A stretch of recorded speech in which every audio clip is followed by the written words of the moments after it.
We now move to the next session of the day, Privacy Without Borders, Federated Learning and Secure AI Collaboration.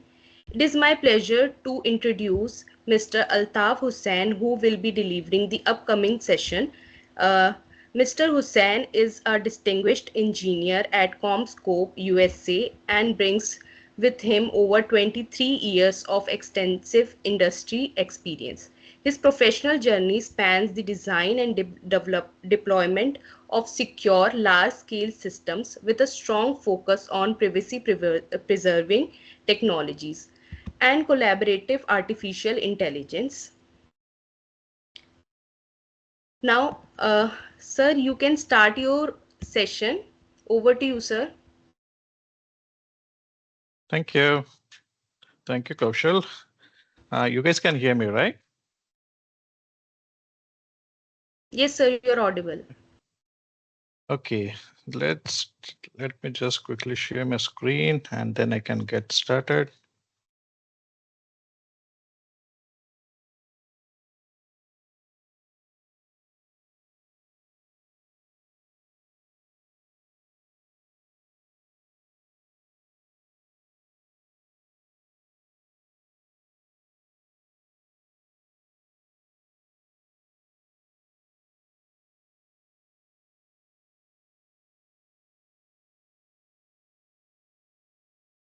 Okay, so hope my screen is visible to everyone.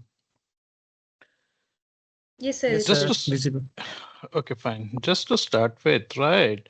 So first, today we're going to cover this privacy without borders, the concept of privacy without borders, right? And how we are going to have this using this federated learning, and we are going to implement it using the secure AI collaboration, right? So this concept is more about, moving from the centralized data to more privacy preserving intelligence, right? But that is like, all the data today, if we see, right, whatever the learning model learning we do, right, it's all on the centralized data, right? So whereas this federated learning focuses more on having the data sit wherever it is, right, in their respective nodes, and the model what we develop that will be roaming around, right, around this data. Before we start, I think Kaushal had briefly described about myself, right? So myself, Altaf Husain. So I have been working in this industry from last 23, 24 years in the product-based companies based in California, USA. So I'm not a professional, I'm not in a teaching profession as such. So please excuse me if I'm not able to describe it properly, but I would be focusing more on the practical aspects of this subject, right, and how it is being used or planned to be used in the industry as such, right, and try to give more insight about this topic, what we're going to cover today, right. Just to start with the agenda, right, these are the following topics which we are going to cover today, right. So what is the need of this? What is the need of this privacy without borders, right? Why do we need this, right? So we have the existing model today, right? And the second would be like, what's the difference between this traditional ML model, what we have, and what we are going to do in this federated learning, right? And the third aspect would be like, someone has raised their hands, something you want to check before we proceed? Okay. And the next thing is, while implementing this model, right? So security will be the main role, right? So how we are going to make sure that, whatever we are trying to implement here, it is more secure and it doesn't violate any of those, any of those policies of the particular region as such, right? And I'm just trying to cover a couple of real-time examples, right, in the different domains as such, right, and how this model can be applied on the different domains, and what is the need of this one basically, right, and how it benefits, and what are the limitations, and what open challenges we have, right. And let's just try to get started with this one. First one, let's try to understand what we how we have the data today, right? So if you see today, data is distributed, right? Data is distributed across different countries, across the different cloud platforms, right? And with different vendors and different devices. So data is gold today, if you see. And obviously for the value what it adds, right? So if the data is available and if data is mined properly, it generates a lot of value in a form of revenue, knowledge, and in different aspects, right? And about this data, if you see, right, there are some strict uh, strict regulations as well what we have, so that if you say when we say we're dealing with data, right, it spans from the personal details to the financial details of the individuals as well as the intellectual property and everything else, right? So this has to be regulated properly. Data cannot be, shared across just like a free resource, right? And today, if you see, right, we have the centralized data lakes, right? So which increases the risk of breach and the misuse as such, right? And uh, business wants is the global insight and the better ML models and personalization and for the automation. What I mean to say is just take example of any business, right? So why would they need that data, right? So they would need that data so that they can get more details about their target customers or consumers as such, right? And they need the global data, not only the localized data, right? They need the global data wherein they can mine the data and they could get the valuable information about the data and how it can be used for the business purpose as well, right? And this is the current reality what we have in the data today, right?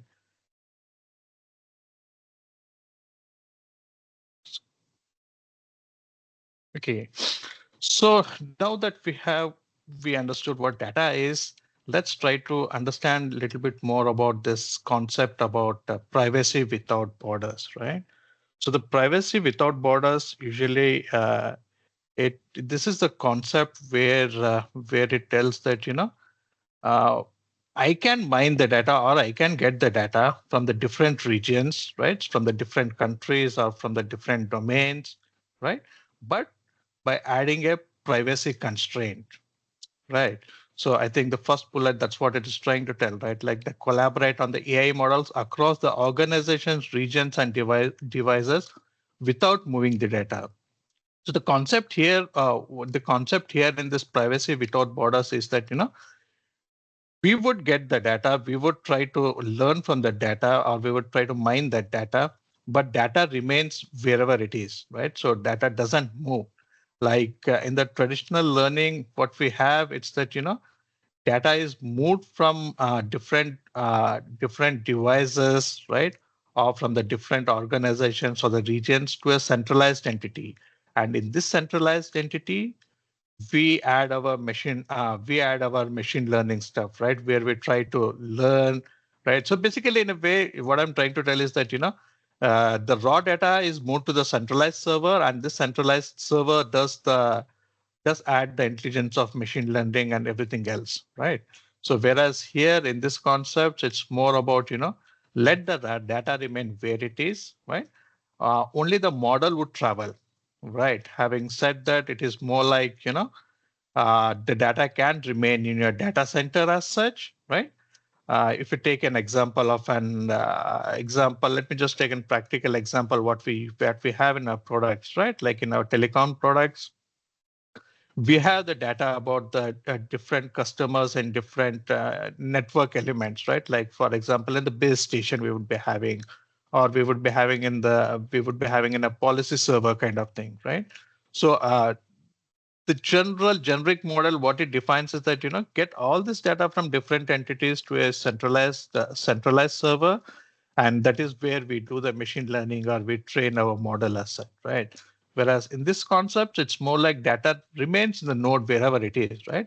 But the model which is used to train based on this data, right, we are going to deploy on different nodes, right?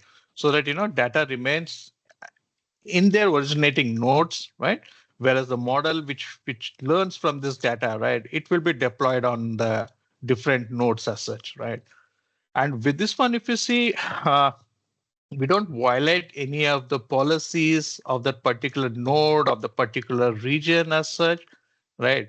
So only thing what we are going to do is that we're just going to transport this model to those specific nodes and where it runs its logic of learning from the data, and that's how this works, right? So maybe in the following slide it's covered in more detail.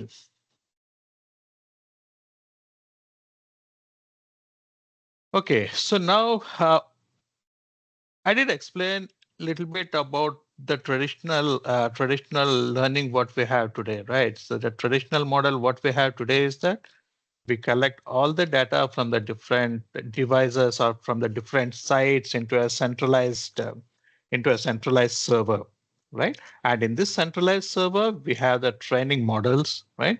So it would usually be a large scale CPUs or GPUs, right? So which will be used to run our models what we had defined, right? And then we would be having different interfaces to get this data to the centralized server, right? And if you see in this model, which is being used traditionally, right, it has its own pros, right? If you see, it's like in a if you have all these models in a centralized place, right? So we can add more and more we can add more and more horsepower so that we can have a proper strong compute there, right? And we can have a simpler pipeline, right? When I say the simpler pipeline, I'm referring more on getting this raw data from the different nodes to the centralized server, right? And in the case of any issues, any such thing, it would be easier to debug. Reason being, we have this model in one centralized place. If we have any issues or if we want to fix anything, it could be done in the centralized entity. That adds up an ease of maintenance as such, right? And of course, it has its own concerns as well, right? Like the first one is when we say the raw data, right? So raw data is it's like unpolished raw data which should be sent to the centralized servers, right? It can be in a different ways, right? And if I see the practical aspects, like how it is being used in the industry, it would be more like, it can be some logs or it can be some events, right? Or it can be some details about the movement about the device or the people, right? Sending it to a centralized, right? So that will be a huge amount of data which needs to be routed to this centralized servers as such, right? And the major concern, what we would be having here in this case, in this centralized model would be related to this privacy. Right. So when I say the privacy, it's like when we talk about the raw data and as such, right? I mean, though we encrypt and do all those things while we are sending to the centralized server, but still we would be sending all this raw data to the centralized server, right? Which might violate a lot of privacy stuff, right? And which we could see practically in our industry also, right? There are a lot of concerns when we try to get a lot of raw data from the different nodes to our centralized servers, right? So that cannot be exposed. That violates a lot of the privacy rules as such. And of course, the different regions will be having different rules. And many regions or many countries, they have more stricter rules as well, right? So this is one major concern what we do have in the traditional learning model, and that is something being addressed in the other model which we are going to take it up next. Okay, the next one is more about federated learning, right? So earlier what we told, it's like all the data would be sent from the different nodes, right, to the centralized server, right? And all the learning and training of the model will be taken care in the centralized server, right? So whereas federated learning, right, it in a way it flips that model, right? So the data stays in the local on the devices, branches, or on the regional data centers, right? only the model will roam around this different entities, right? So it's a flip of the traditional model, right? In the traditional model, we had this learning in the centralized place, right? And data had to move from the different nodes, right? Sorry, different nodes to the centralized server. Whereas in this model, what we are trying to do that, data remains wherever it is, right? So only the model we are going to move to those entities, right? Practically how it is being done, we'll just go through those things also, but it's good to understand the basics about this or the what this federated learning means, right? And if you see in a way like, right, there's nothing magic happening here. Whatever we used to do earlier, the same things we are doing here as well. Only the training is distributed in this case, right? Training, it's not being done in a centralized place. It's being distributed across different nodes where the data resides, right? And as in the case of the traditional model, right? So even in this case, we would be having multiple rounds of learning, right? Which wherein that's what ML does, right? It's basically it would be having a multiple iterations of learning, its correction, and all those things, right? That applies even in this federated learning model as well, right? So this is a brief about federated learning compared to what we have in our traditional learning workflow, right? So in short, it's like the model will move wherever the data is, right? Whereas, and of course, we would be having a centralized entity as well. Maybe once we cover the complete thing, we can just go through that. Yeah. Someone has any questions? I see some hands being raised.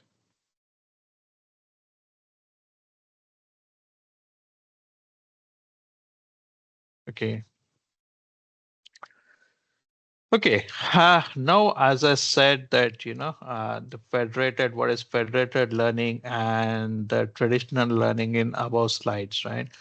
If we just try to compare these two different methodologies, right? It's first about the data, right? So data, as I said earlier, it would remain in its source, right? So only the training model will roam around the different nodes as such, right? So basically, the training would happen in its localized place, right? So whereas data remains the way it is, right?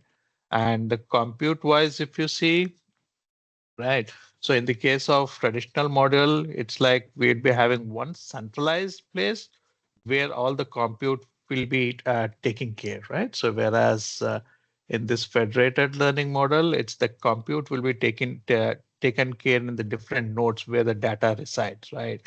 And of course, it has its own pros and cons that we will go through, but conceptually, this is how it would be, right? And related to this privacy, right? So it's like privacy is the main thing which is being addressed here, right? So in this model, it's like when we say the data remains on the nodes wherever remains on its origin node, which means that data is not, at least the raw data is not moving around, right? So in this way, the privacy is taken care.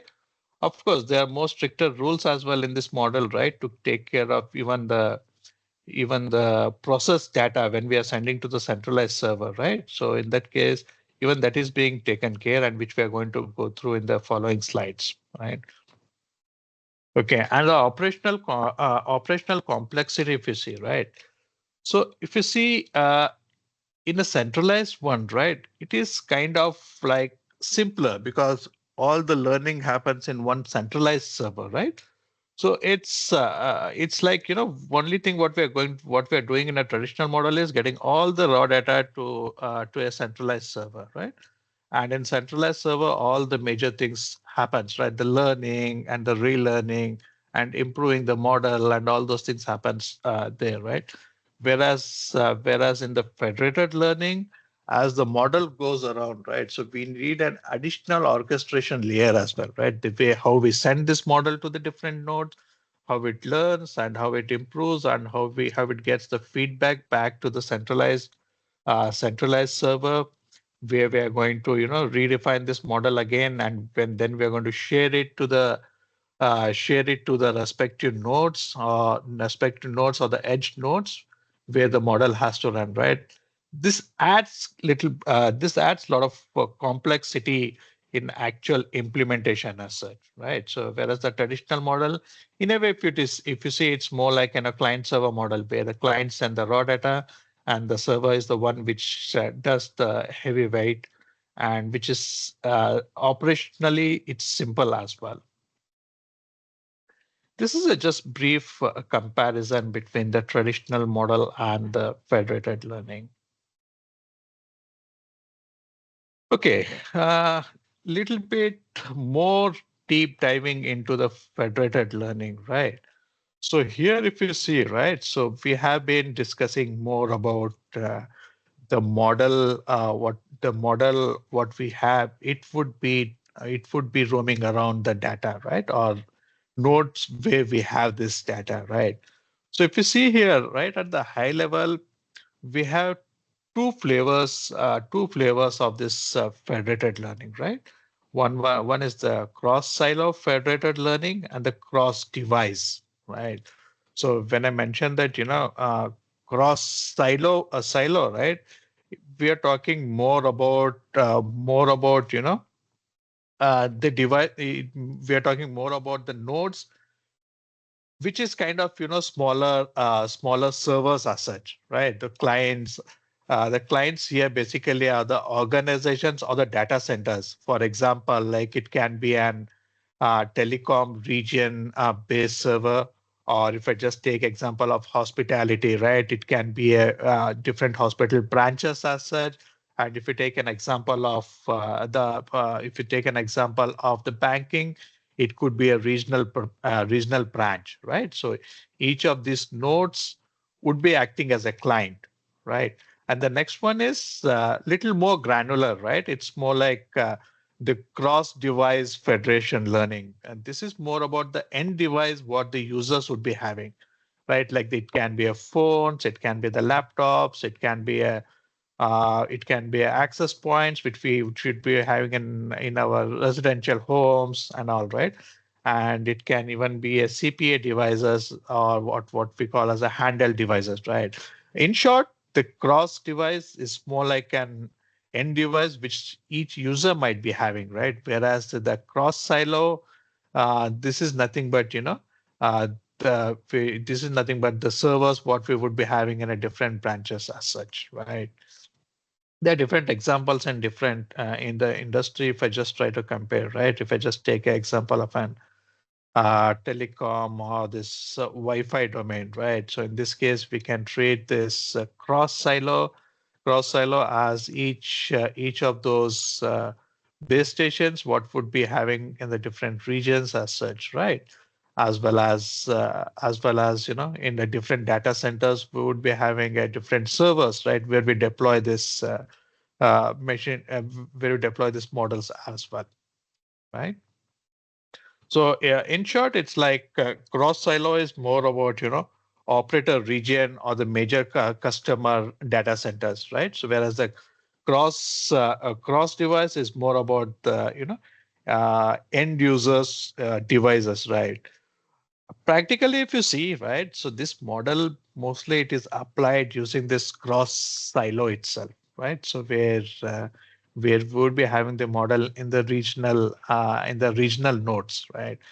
Having it more on the cross device, it's rare because it's complicated, right? When I say complicated, it's more like having it in each consumer or the customer device. Practically, I don't know how much practically it's possible, but that's not what it's being implemented. If you see, right, the clause silos are the more which is implemented.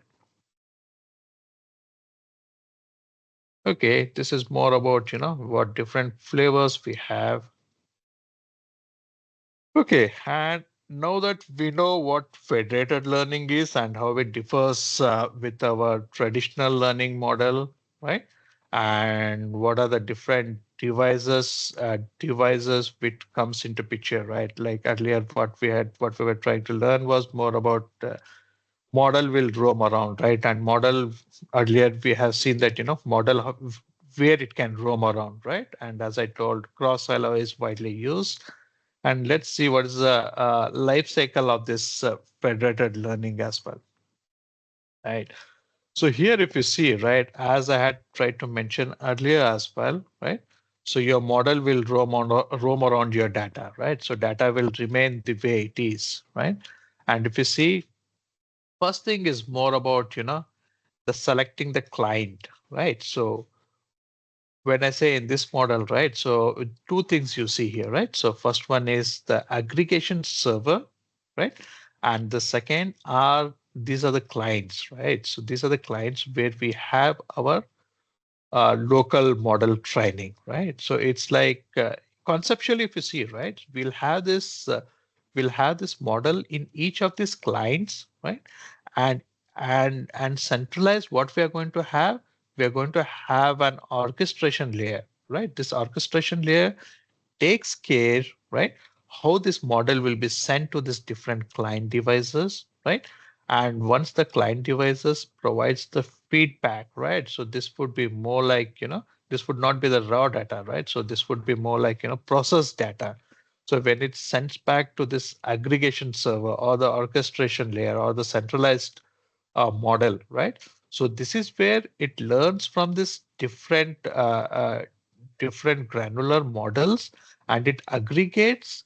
And here, this is where the actual magic happens, right? It gets the data, not the raw data, but the processed data from its different local models. And this is where aggregation happens, and this is where we get the final output as such, right? So in this one, first would be more about, selecting the client selection, right? So selecting who participates, who is which entities are going to participate in this activity, right? And the second one is about the distribution model asset, right? So how we are going to send the data, right? And how we are going to receive the data, right? So that is more about, right?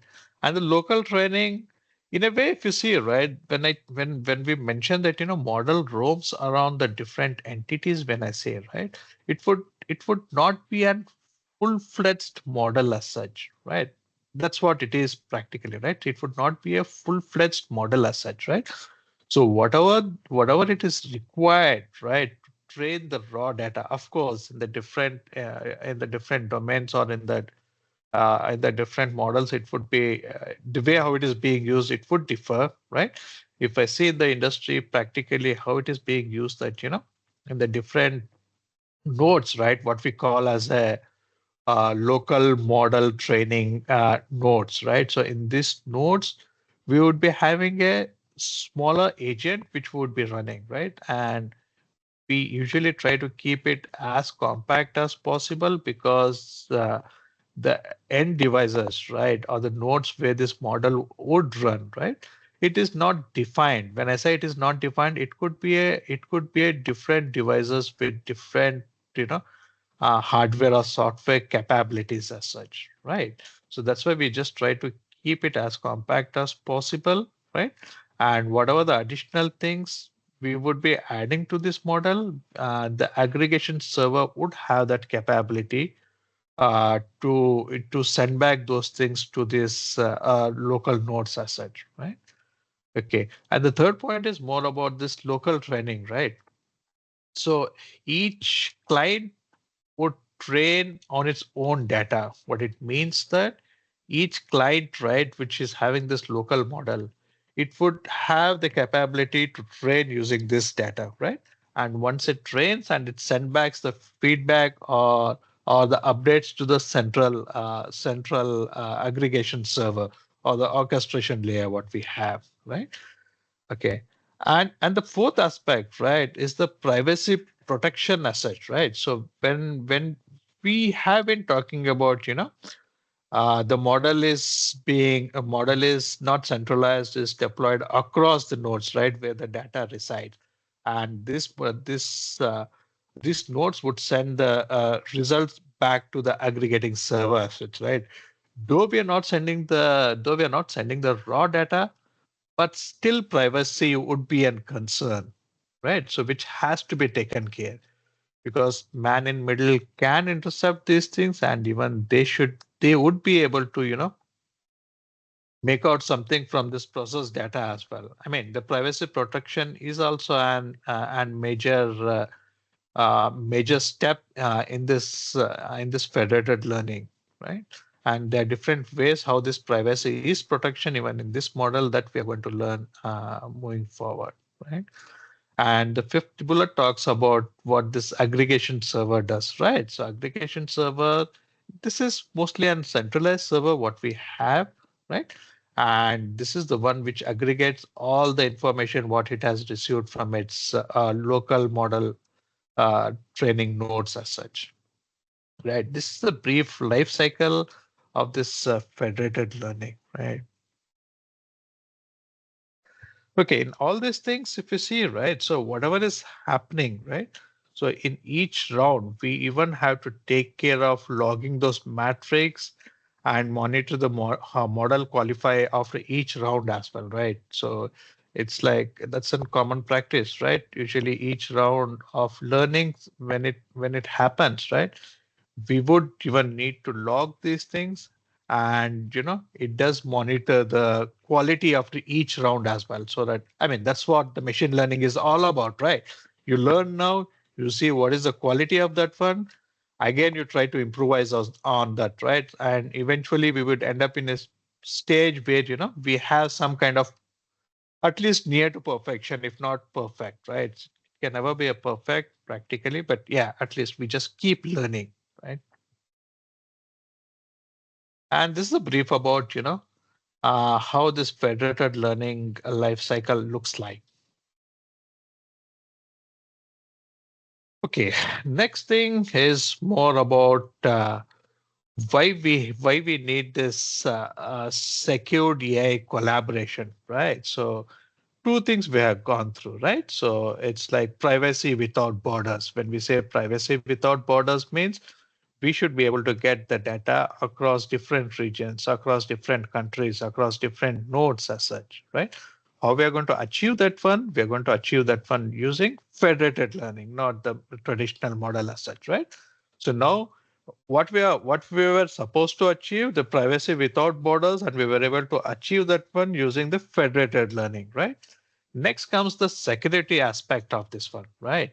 So when I say the security aspect, it's more about, whenever we are sending this process data from each nodes, right, to the centralized server, the privacy has to be taken care, right? And when we send this model across different nodes, even there the security and the privacy should be taken care, right? So this is what this slide talks about, right? How we are going to make this model as most secure, right?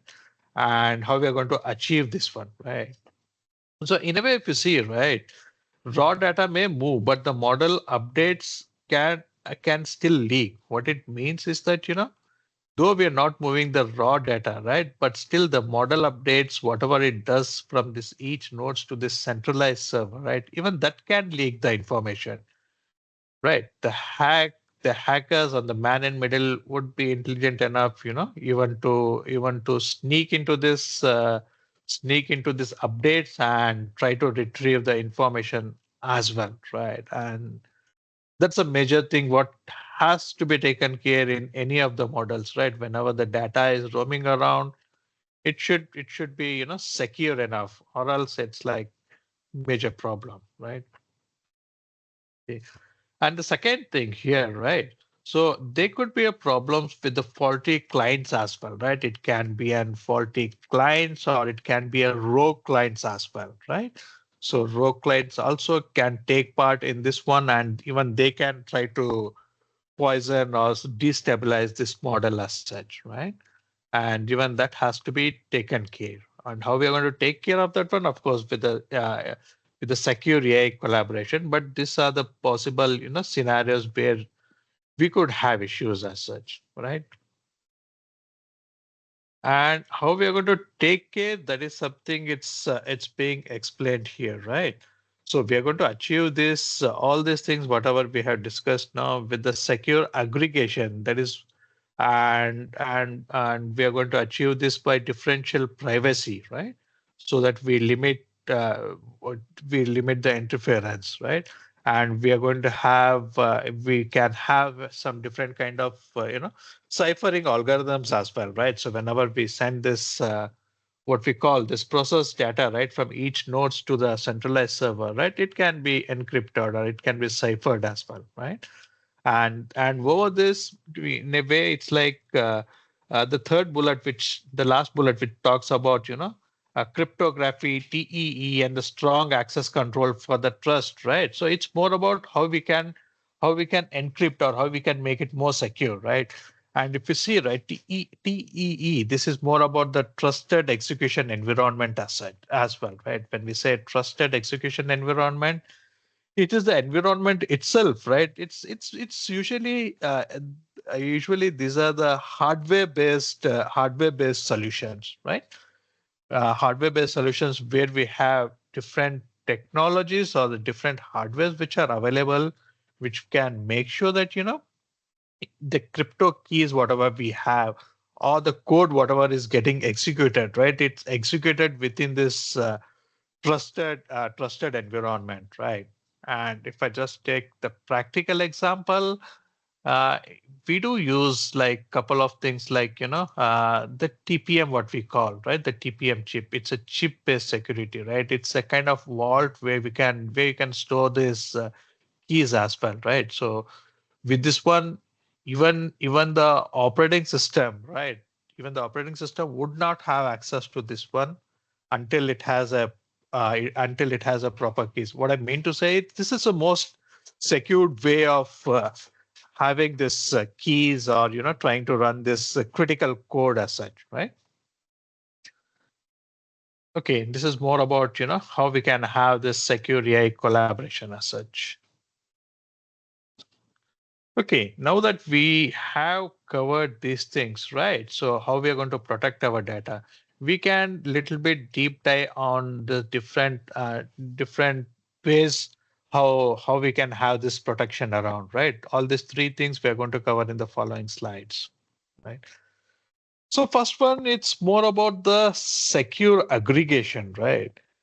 The server should only learn, right? Server should only learn the sum or the averages of the updates, right? Not the each client updates, right? It's more like if you try to give an analogy, it would be more like the server, what it would be getting only the collective votes, right? So not the individual votes as such, right? So all the individual thing, whatever is happening, it would happen in the local nodes, right? We already gone through what local nodes means, right? Where we are running this model where the data remains, right? So the server would be getting only the aggregated results, right? It would not be getting the individual results as such, right?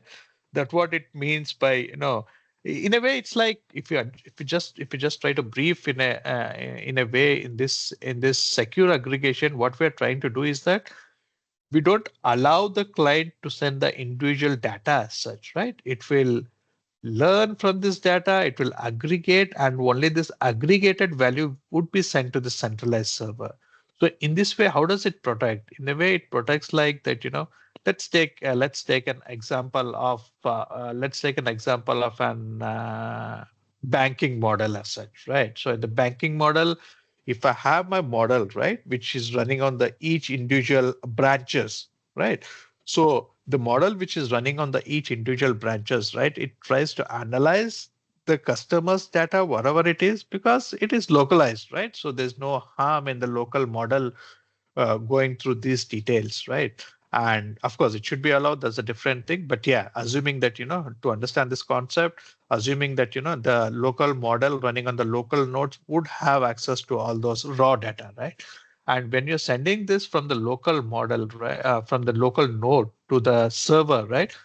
We would be sending the aggregated of some of those things. Like take, for example, like, we are trying to send what is the what is the earning capabilities, right? So when we are sending the earning capabilities to the to the centralized server, we would not send the each individual's was earning capacity as such, right? We would be sending the aggregated one, right? These are the different classes. In these classes, this is earning capacity, right? That what goes to the centralized server. That's what we mean by secure aggregation as such, right? And the next one is. And the next one is, whenever we are trying to send this data, right? So we add some kind of, we encrypt this one or we try to mask actually, right? We try to mask so that, the actual information, right? Without losing the value of this one, the actual information is still being sent out to the centralized server, right? So that's what it means by the client encrypt or mask their model updates before sending, right? And the third bullet talks more about, server. I think I did explain this multiple times, or I defined it multiple times, but still, server can compute the sum and average, right? But it cannot inspect each client's contribution as such, right? And the fourth is more about, protect the privacy of the each client's behavior and data distribution. What it means that no way that we are going to send each client's or, the granular level of details to the server. Server would know only what it needs to know based on the model what we are developing, right? It doesn't know anything about each individual clients or each individual nodes as such. And why it is important? It is important when we are trying to gather all these details from the different region as such, right? Different region which will have its own policies as such, right? And in this one, and this without borders, when we talk, right, it's more about, getting the data from all the regions, right? Taking care of all the policies being locally defined as well. Okay, and in this third one, right, we had this two things, some secure aggregation, what we have just covered, and the third and the second bullet or second way of how to secure is using this differential uh, privacy, right, to limit. Okay, so this is more about adding a calibrated noise to the model, right? So in a way, what we are trying to do here is that whenever we are trying to send the process data, right, or the learned data to the centralized server, we do try to add some noise, right? When I say noise, it's not sending the actual thing, right? We are trying to add something additional thing so that whenever someone is trying to interrupt, he would not get the actual data, right? He would be getting with some additional differential data, whatever we had. And so that we should be able to interpret more at the server, not in the middle as such, right? And this noise is deliberately a small amount, right, to preserve the usefulness as well, right? But it should be enough to hide the individual contributions as such, right? And we should be little careful while adding this noise, right? So if we add too much of noise, right, that would even dilute the accuracy, or we would lose the accuracy of the results as well, right? And if you add less noise, it will be less secure as such. It depends on each models how we are going to balance it out, right? And the next one, right? So with this one, yeah, so this is more about adding a differential or noise when we send this process data back to the centralized server, right? And and when it is most useful, this is most useful when we are sending this sensitive data, right? When I say the sensitive data, it could be different things, right? The sensitive data about each individuals or subscribers, right? And the patients, if you just take a health domain, right, where we are sending this, when we are learning more about this patient's data as such, right? So we can't send the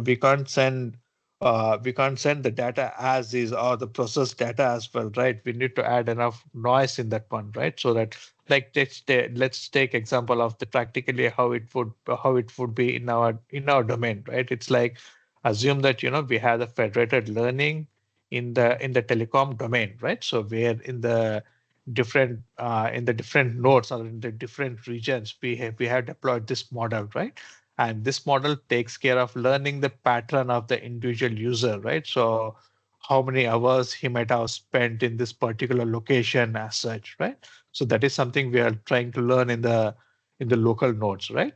And when we are sending it to when we are sending it to the orchestration layer, what we do is that we just try to sum up like this set of people, right? And this is the pattern what they have, right? So that is we have taken care in the aggregation as such, right? But in this differential privacy thing, what we do when we are sending this information, right? We don't send the information as is, right? We just try to add little more noise in that one so that when if the third or the man in middle, if it tries to see this process data as well, so he should not be able to make out the exact thing as such, right?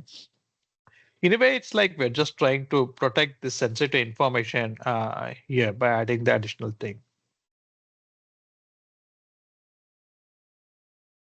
And the next one is more about the next aspect is more about the MPCs, right? And the homomorphic encryption, right? So MPC is more about multiple parties jointly compute a function, right, without revealing their inputs, right? So wherein it's like not one party, right? We'd be involving the multiple parties which would be computing this function, right? And in the homomorphic encryption, it's more about you can do the computations directly on the encrypted data, right? So in federated learning, if you see, right, so these are used to aggregate the model updates without seeing them in the plain text, right? And and the people combine simpler, secure aggregation with the cryptographic techniques instead of full-blown HE everywhere. Okay, so in a way, if you see here, right, what we are trying to do, these are the different models where we try to encrypt the data, right? So while encrypting the data itself, right, we could practically use the different ways to do that one, right? So it could be like by having the multi-party computation, right? Not the one party would be doing like in that way. It's usually done in that way, right? If you see like in the TLS handshake or the different aspects what we use when we are exchanging this data, right? We make sure that this encryption is taken care by the different entities so that if one entity is compromised, still with the other entities, the encryption is more solid or it's more secure as such, right? So this is the way how we can have a different how we can what have a different encryption mechanisms as such here, right? Okay, these are the different aspects where we are trying to, secure the data, right? When it is being sent across the different nodes here, right? So it's like if you consider this one as an federated learning model as such, right? So first thing, we are getting it from different regions, right? And different regions. In this way, we are trying to keep the data where it is, and we are making sure of the privacy is still maintained, right? And the second aspect what we tried to just cover was when we are exchanging this data, right, when we are sending this data from the local training models, right, to the centralized server or to the aggregation server, right, how it can be secure, right? So some three different aspects what we have learned, right? So these two things are covered now. Okay, and the third one, right? I missed this one, right? The third important thing or the most secured way of data encryption would be using the TEE, that is the trusted execution environments, right? When we say this trusted execution environments, right? As I was just trying to touch upon earlier, it's like hardware based solutions, right? So like your data centers, we had just taken example of data centers, right? This cannot be done on the different what handled devices as such, right? This would be more on your servers, which you would be having in different regions, right? In your different data centers, right? There we could have this, right? Because this is kind of a comparatively an expensive solution, but it's more secure as such, right? If you see if you say in this case, right, there are different vendors as well which provide this kind of secured execution environment. Like from we have the solution from the Intel in their firmwares, right, and we have ARM based trust zone as well, and we have this confidential computing instances as well, right? So in these first two things, what we see, the Intel and ARM, right? These are mostly on the on-prem. When I say on-prem, these are the servers what will be running in our data centers, right? So in these servers, we would usually be having an secured. We would be having an additional chip. Okay, so in this additional chip, the the secured whatever we say usually practically if you see, right, usually in these chips what we store is we store only the critical information, right? We don't take care of too much of doing the computing on this additional hardware as such, right? This would be more like a secured vault where we store these keys and other things. Right. So the first two covers the on-prem part, right? And the third one, right? So even in this cloud-based computing, right? Even the cloud-based solutions, if you see nowadays, they do provide an instances, right? So where they have this confidential computing, capabilities, right? On these TEEs, right? So the big cloud providers, they do provide. Of course, that would be expensive, but still that is an additional security measure what we can have, the highest measure security measure what we could have, right? So just to protect your data, right? and and of course it in addition, right, it provides an additional protection against the compromised operating system as well as hypervisors as well, right? So it's more like, there are many situations, right? So wherein our OS itself is compromised, right? So which can leak the data or which can allow your malicious Trojan horse to be deployed on the OS itself, right? By having this TEE, we can even get some kind of security from this OS or this hypervisors as well, right? And in a way, it's like, it provides a more additional security by having the hardware based solution. This is what the trusted execution environment means.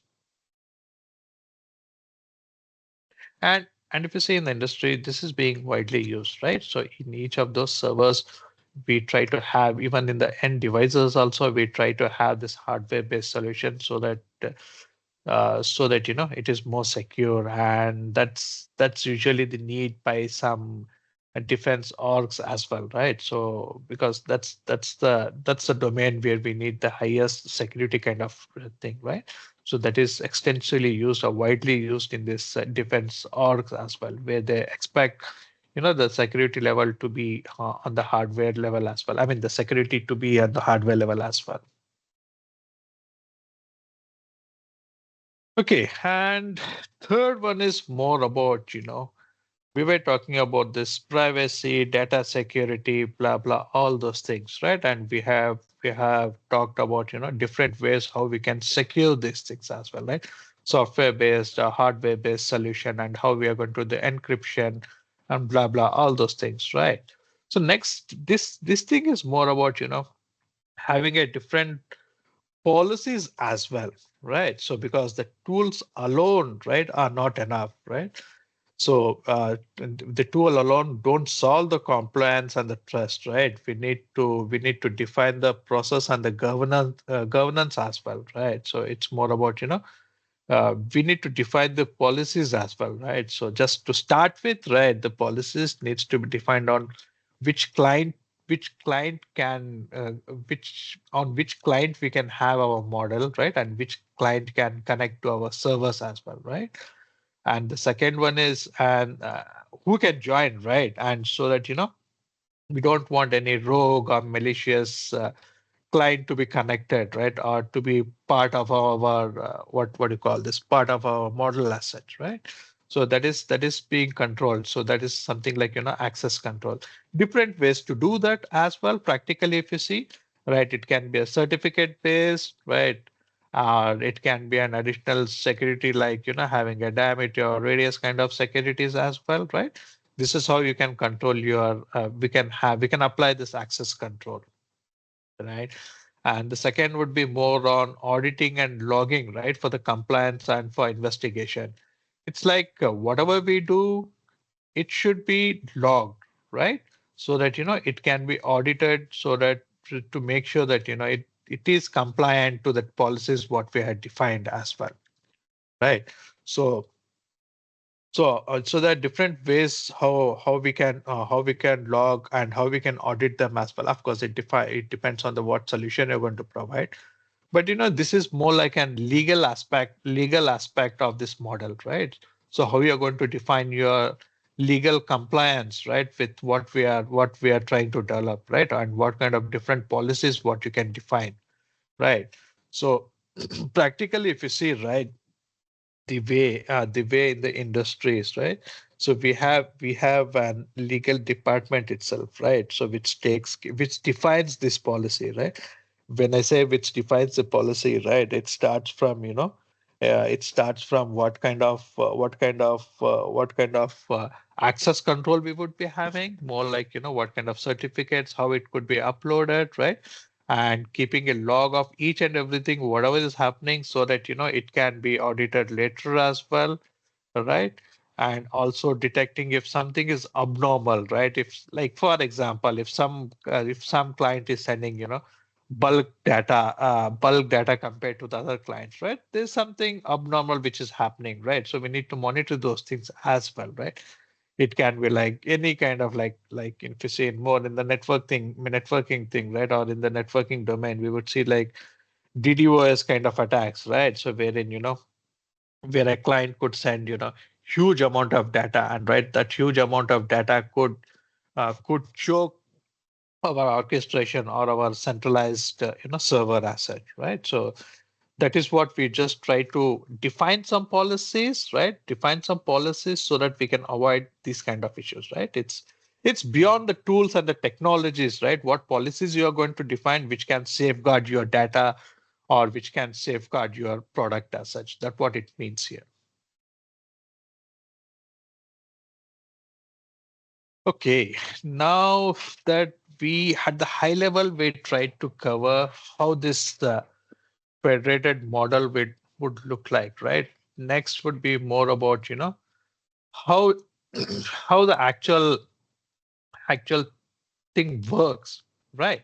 And what each client means, right? And where this training takes care. I think we did cover that point where we had mentioned that, your training or your model will reside where your data is, right? What it means is that, this is more like, if I just take example of this, what do you call this, medical domain or the hospital domain, right? So there could be different branches what we would be having, right?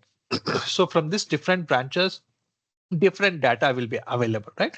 And we have our model running on each of these different nodes, right? So in this example, if you see, right, so this is an hospital chain, right? In the hospital chain, it would have n number of branches, right? In different regions will be having different branches. It's like, just take example of California itself, right? And if I just try to take example of any existing the health service provider, if you see, right?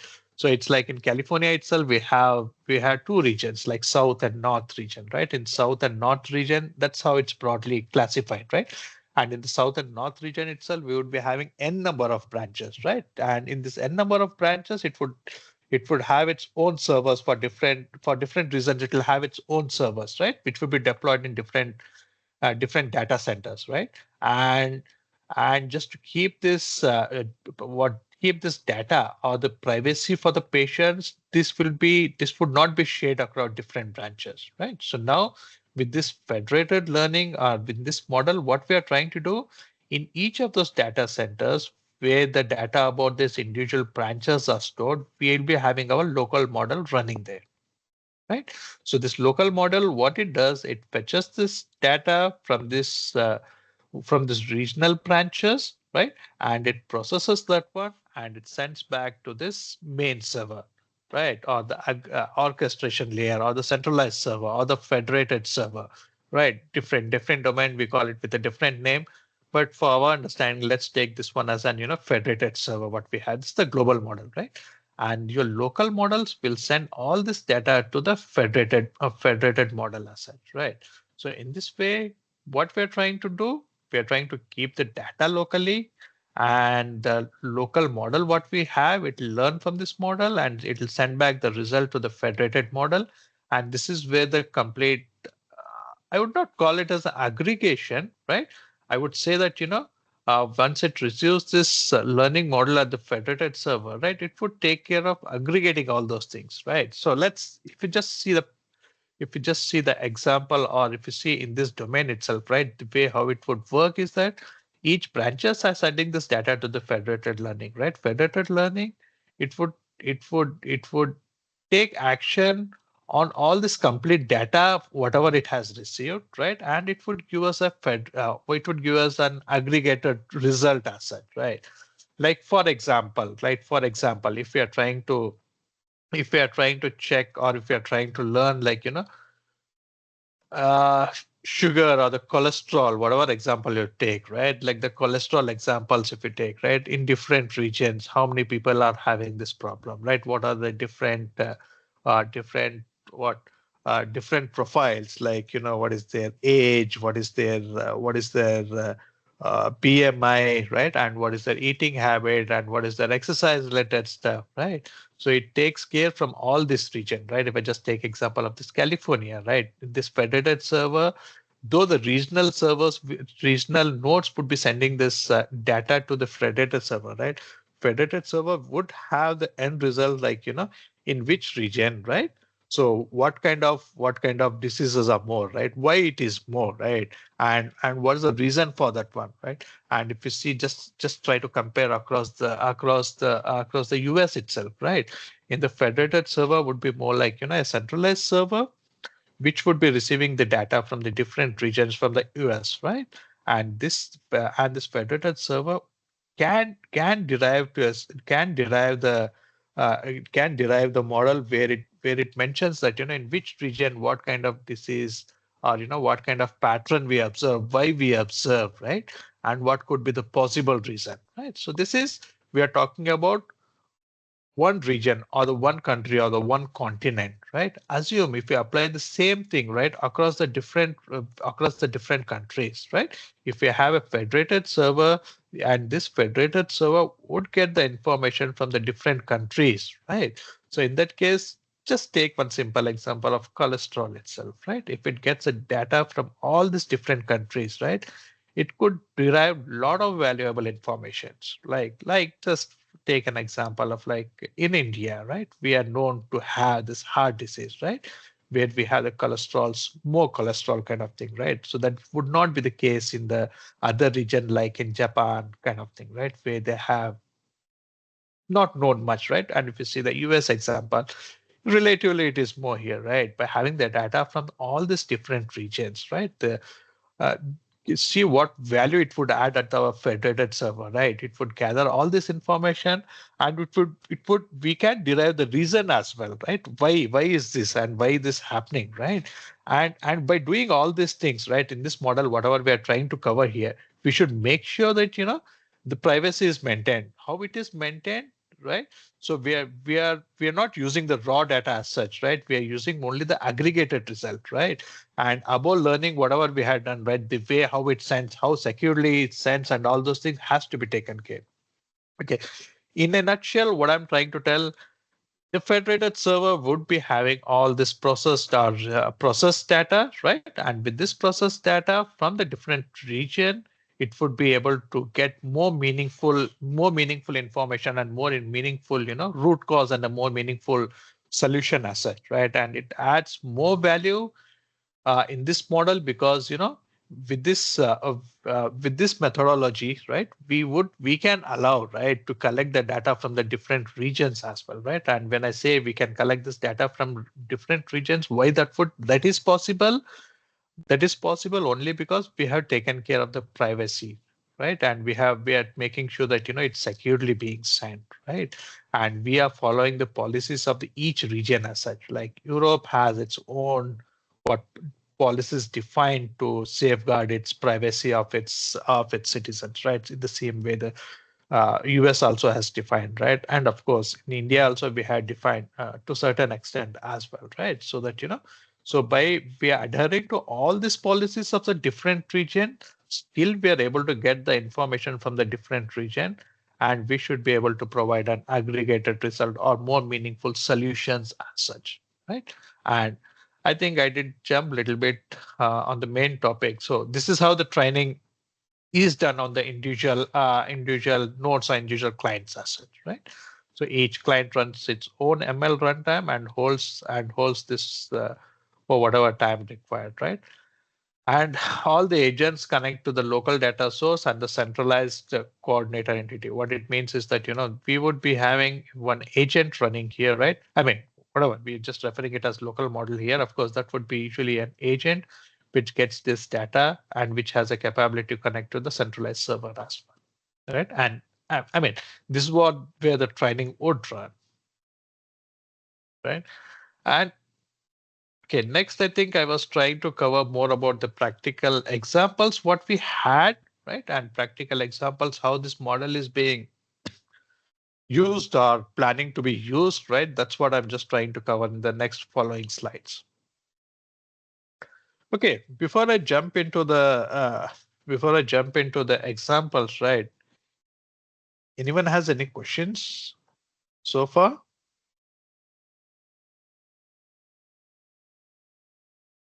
Okay. Silence means no questions. Maybe I can just proceed.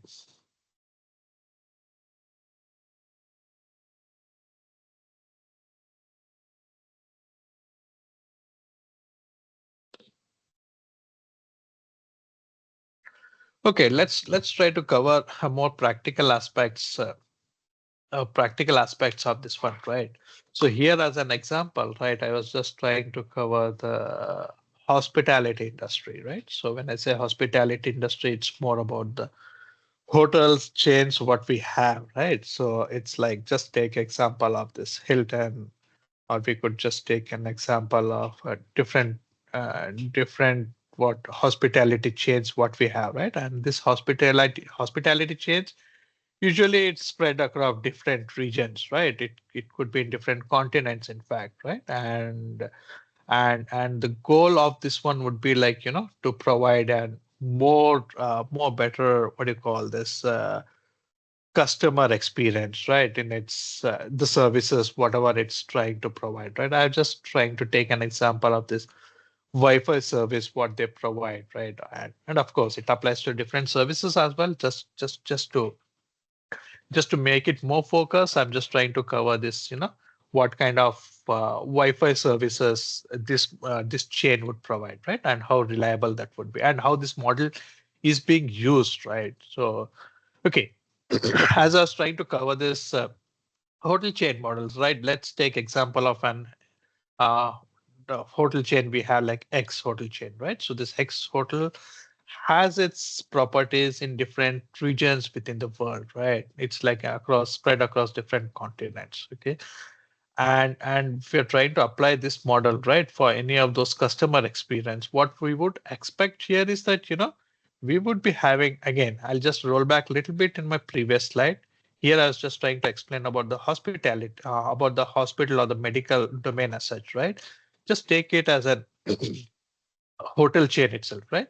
So when we have this hotel chain, so all our local models will be running on each of these regions, right? I cannot say I would be wrong if I say that my model will be running on each hotel, like if I have one hotel in in Sunnyvale, if I have one hotel in Delhi, it doesn't work that I'll be deploying the model in each of these hotels. That's not how it works, right? So each hotels will be having its different region in India itself, right? Like 4 regions, like this. Probably, I'm just taking hypothetical example, of course, but it would be more like, in 4 regions of India, like north, south, east, west, it would be having its data center where it deploys its servers, right, to manage its different things, right? So that is where we would be having our model running, right? So in this way, and similarly in US or in Europe as well, right? We would be having these hotel chains will be having their own data centers to run their own softwares, right?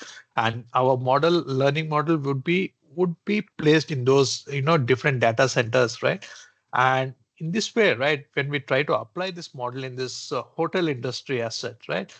In our centralized server, right, we would be getting the process data or the learned data, right? So from this different chains, okay, and this different chains would send this aggregated data back to the centralized server, and the centralized server would be having information about whatever we have learned, right? If I just try to take an example of this user experience of Wi-Fi, right, in each of these regions, right? In our aggregated server, or in our the server which receives the data from the different nodes, right? It would have the complete information, right? How many clients they are trying to connect and how many attempts they were able to connect, right? And if it failed, why it failed, right? And how we can improve these things, right? So all these learnings, it'll send back to the aggregated server, and this aggregated server would be able to, check the user experience, and how much time the users had logged in, and how we can improve this experience as well, right? That is something which could be learned from this, which could be learned at the aggregated server asset, right? At each regional branch, if you see, that will do its own learning, and it will share its learning to the centralized server, right? Practically, this is widely used, right, in the telecom and in other industries as well, right? So where the operator would be more interested to learn, what is the user experience, right? So how many times he was trying to, let's take example of this mobile itself, right? If you have an operator like, or if you had an operator like Airtel in India, if I take an example, right? Airtel in India would be more interested to learn, like, what is the user experience, how many times they were trying to connect, and when they were out of reach, right? And the other business perspective, you see, right?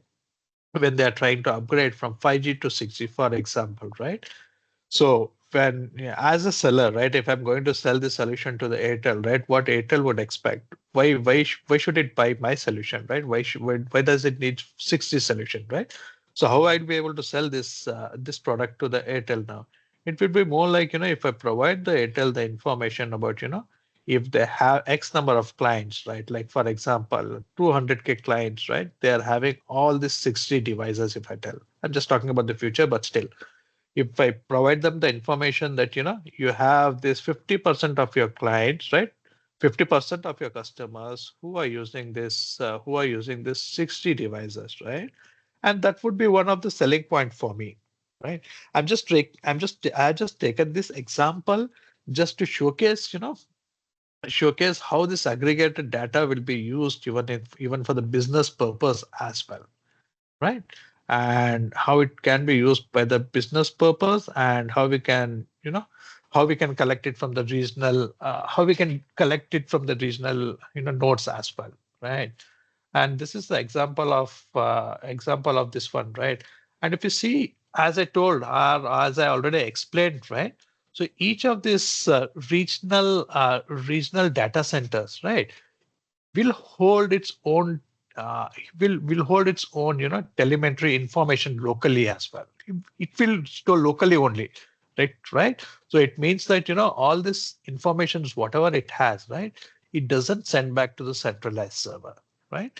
Because it could violate its regional laws and all those things, right? So it makes sure that in this model it keeps all those raw data within its data center itself, right?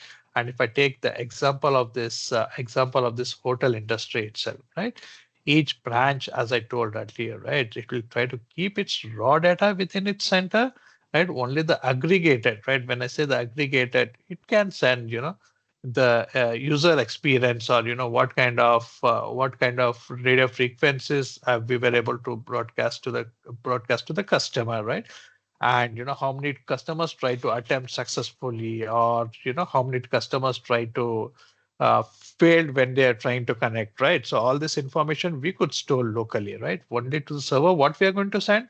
We are going to send the aggregated value. When I say the aggregated value, it will be sum of all those things, right? Only those things we are going to send. How we are going to send?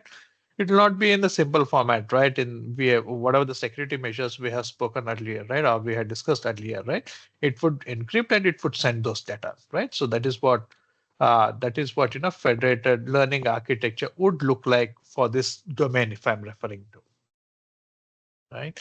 And okay, I think I did touch base upon what value it would add, right? So, or by we're doing all these things, right? It should add some value, right? It should add some business value, right? That's when the product, or that's when the solution would fly, right? So I think I just took a brief example of the telecom industry, right? And in this example, if you see, right? So what value it's going to add? It's more like it would provide the more detailed information about the user experience, right? What this hotel or what this hotel chain needs to improve, right? To provide a better service to the customer, right?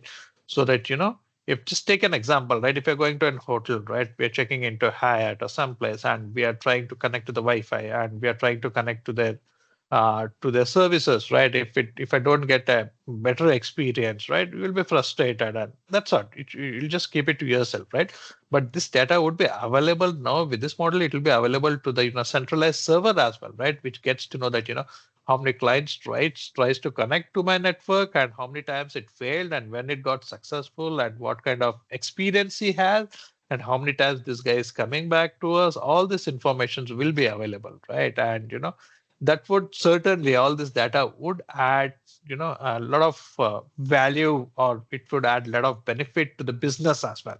End of the day, it's a business, right? I mean, it's more about the better solution, or the better user experience what we provide, right? And that's how it could be taken care of, such, or that's how this data could be used as well, right?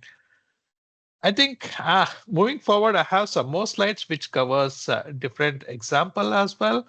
Maybe now that we are, I think we did try to cover most of the concepts here, right? Maybe I would just try to stop here and just try to take if I have any questions, right? So that I can just go ahead with this. I mean, I can just try to take some questions if you have anyone in this forum.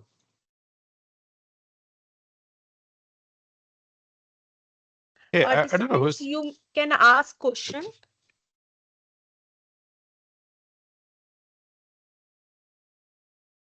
So there is a question by Dr. Sumiti.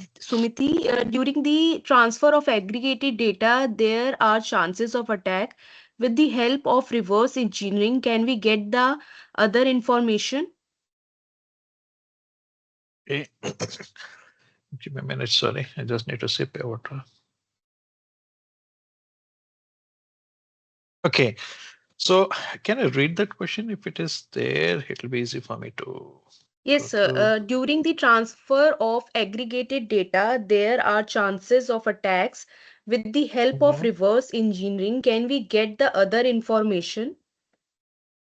Of course, that is possible, right? I mean, that is very much possible, right? When you are trying to aggregate that data and when we are trying to send across, right?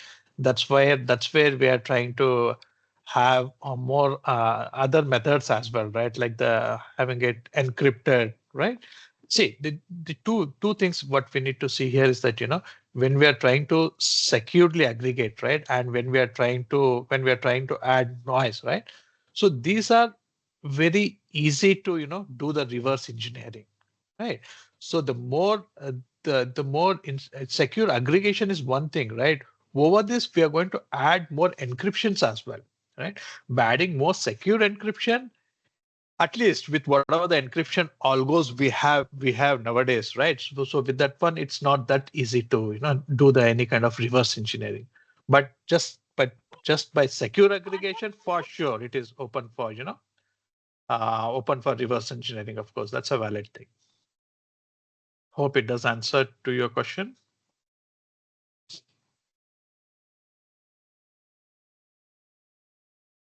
Okay, is there any other question? Sir, there was a question by Dr. Kavita. For adversarial attack, is it mandatory to deploy only federated learning? Sneha, I will get back to you in that. Yeah.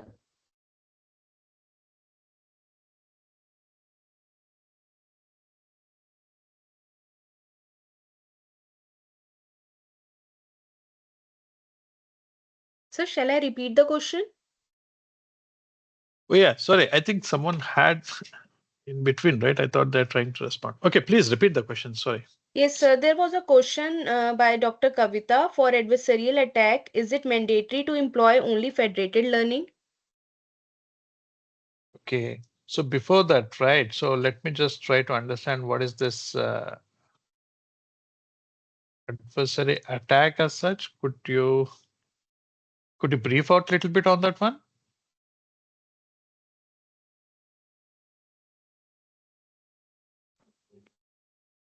Very good evening, sir. Here myself, Kavita. Hey, Kavita. Yes, sir. Adversarial attacks are nothing but they are ready to deceive the machine learning model, sir. Based on the input poisoning or in between hacking the training model or by just observing the output of a training model, they are going to employ their attack so that ML model can disclassify the content. So this is the idea of adversarial attack. So many times I have observed about the federated learning along with the adversarial attack. Is it so mandatory always to go ahead with that particular learning model? Okay, so Kavita, if I understand your question, right? So your question is more about, in this kind of adversarial attacks, right? So would this federated model help, right? Is that what you're trying to check? I get you right? Yes, sir. Federated learning is already used. I'm asking, is there any other model we can use other than the federated learning model? Okay, at least I'm not aware of that about that, right? If there is any other model which we could use, right? But federated model, if you see in one way how it helps in these kind of things, right? It's like, and though it's not that centralized, right? So it is distributed, right? Of course, in the distributed, still you can have this one, but the more problem would be in the centralized one, right? So because we have one entity, if it is compromised, then everything is compromised, right? Whereas federated, in this case, what happens is distributed, right? Even if one entity is attacked, right, other things will not be impacted. I mean, that's the major advantage of having it distributed, right? Though federated learning is not meant for that purpose, it's meant for something else. But still, these kind of attacks could be, what do you call this adverse effect? What it would have that could be reduced in this federated learning, in fact, right? It can Compared be to the delayed. traditional centralized, it can. That's what the effect could be reduced. I mean, the effect would not be that widespread as such, right? So it would be limited to that particular node only, right? That's how it would help. Yeah. Yes. Thank So you. there is one more question. Why are black box AI models often considered harder to secure than rule-based systems?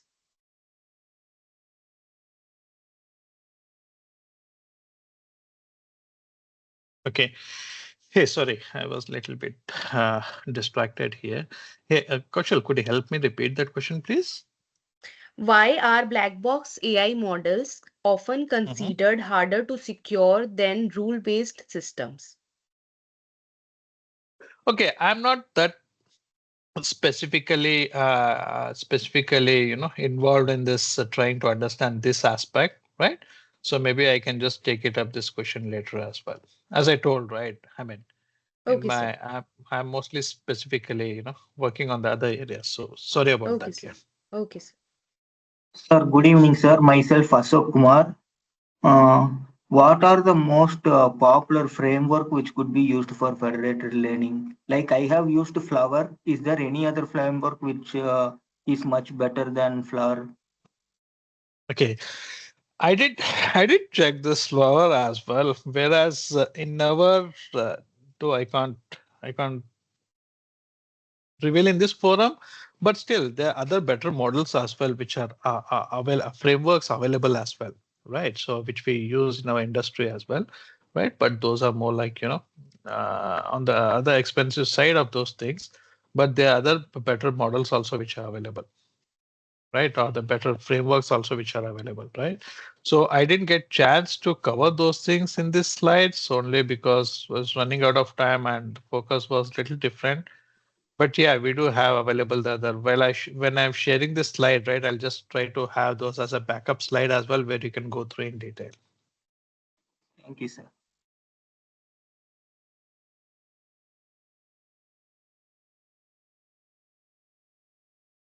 And one last thing which I would like to, right, so I would like to cover is that, this last two slides, sorry, I did miss covering this one, right? So we did discuss about earlier about everything, right? We just discussed about what we are trying to achieve. It's like we are trying to achieve this privacy without borders, right? And how we are going to do that one using the federated learning as well, right? And how we are going to keep it secure as well. We have discussed, right? So these are the basic benefits what we are going to, I mean, these are the basic benefits what we are going to get from the privacy without borders, right? So it's like first one is your privacy and compliance, right? This is one important aspect, right? Considering the local policies as well as the business aspects, right? So I think we did discuss about different examples, right? Like for example, the hospital, it can be a banking or it can be a telecom, right? In all these things, right? The reason why we are trying to bring in this privacy without border is that it complies to its local policies, right? Like earlier we just took example of a hotel chain, right? So wherein we are trying to explain like a major hospitality industry, right? It can or the major hospitality provider, right? He can have different branches in different regions, right? And different regions would have its own policies, right? Government defined policies, in fact, right? So which has to be adhered, right? So which means that uh, with this model, whatever we have gone through today, so it takes care of complying to all those policies as well, right? And second thing is most most important thing would be we are leveraging the data across the different things, right? So what I mean to say is that we are leveraging the data across from the different regions as such, right? So what it means, we are trying to get the data from the different regions and we are able to consume those things in fact, right? and and third one is more like I think someone already had one question earlier, right, about the security as well, right? So it's like we are trying to reduce the security risk or the, rogue or the data breach risk what we would be having in the centralized one, right? In the centralized data lake, if your data center where we are storing this data is compromised, then everything is compromised, right? I mean, I think that's what we have discussed while taking one of the questions what we had in this forum, right? And third, of course, collaborating across the different organization without exposing the raw data. I think this one we have discussed multiple times, right? And of course, we can have this enable the new AI services with strong privacy, right, as a feature, not as a blocker. What it means that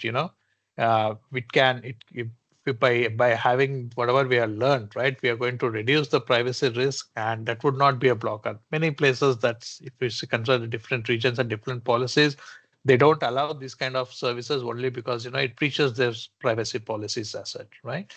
And the next one, this next slide, right, it talks more about the challenges or limitations. Conceptually, we have learned, we have gone through everything, but it's not that easy getting it done practically, right? The reason being keeping it centralized, processing it centralized, getting the raw data, that's easier to do, right? So now when we are talking about having it distributed, if you go to the implementation wise, it's equally complicated, right? Because we need to have an orchestration layer or centralized server which needs to take care of connecting to these clients, securely connecting to these clients, right? And it's trying to deploy their model to those on those clients as well, right? Take care of those failures and scalings, right?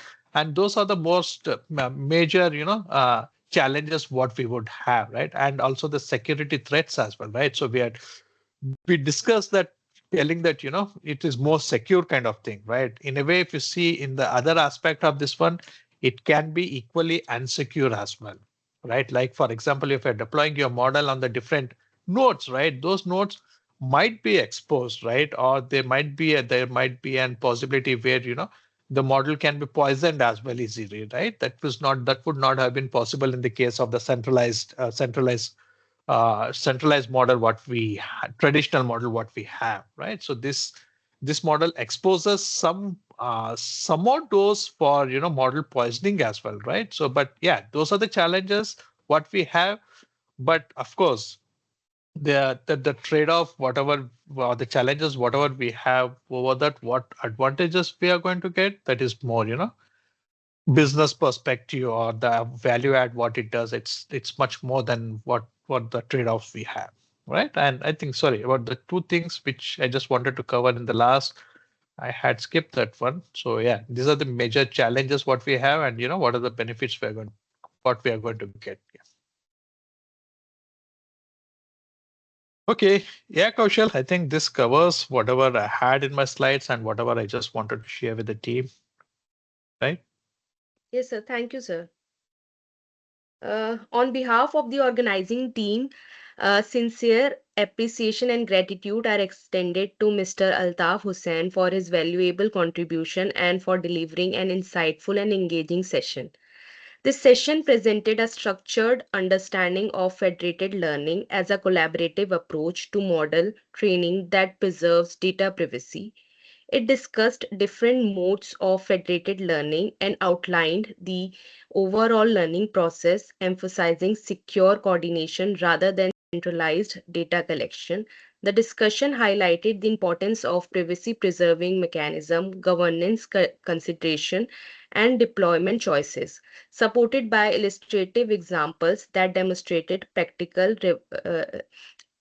relevance across domains. With this, we once again extend our sincere thanks to Mr. Altaf Hussain. Thank you, sir, for enlightening us. Thank you, sir.